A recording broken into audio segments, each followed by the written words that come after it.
the trails less traveled that I enjoy the most, especially when there's a promise of adventure that's combined with Oregon history.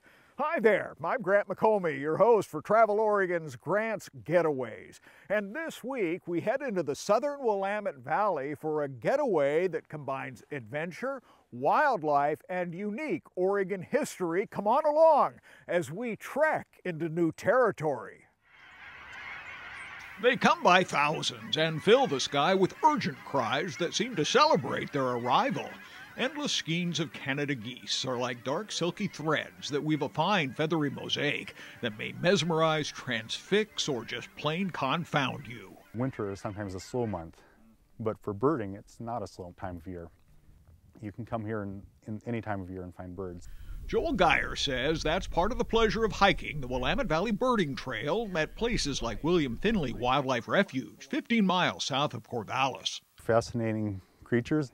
They have a little more variety than mammals. Joel should know he's a member of Oregon's Field Ornithologists, and his organization, along with others, including Travel Oregon, joined to identify 130 birding trails in the Willamette Valley. If you're somebody that lives in the Portland area or anywhere in the Willamette Valley, is to look at it as a way to plan your weekend and learn about some sites that you may not have known about. Each of those loops, there are going to be several sites that you've never thought of visiting before that are pretty special places.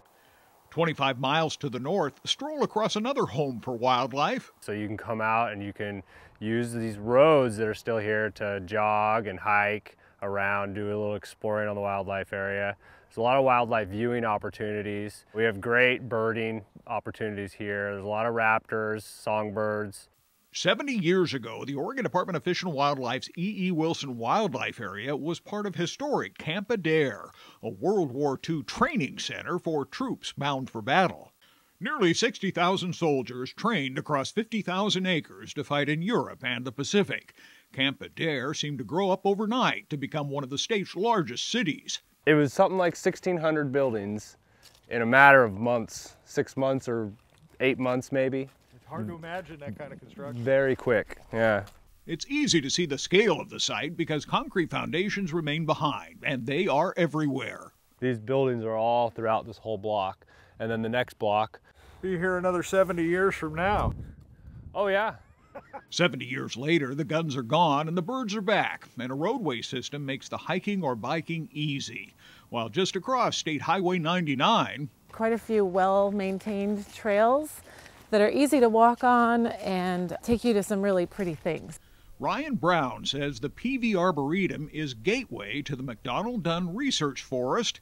You can explore more than 11,000 acres owned and managed by Oregon State University. The collection of tree species that have been collected since 1926. They're either native species to the Northwest or they're some sort of very interesting tree species.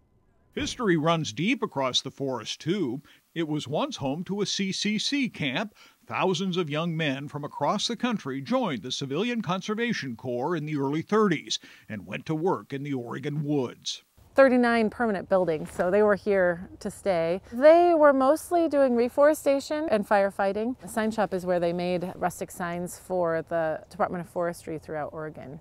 Other workshops from those times remain useful today. In fact, students use the space to create products for the forest visitor.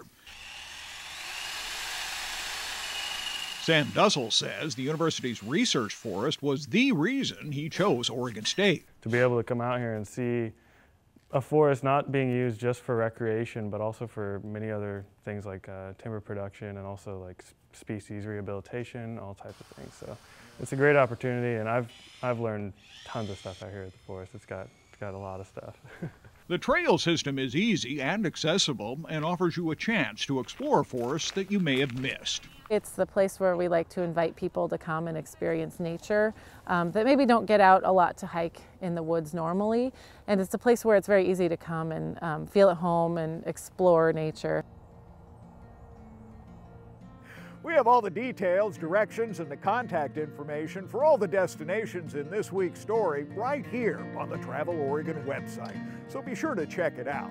Until next week, do get out here and explore the great Oregon outdoors and let Travel Oregon be your guide. For Travel Oregon, I'm Grant McComey.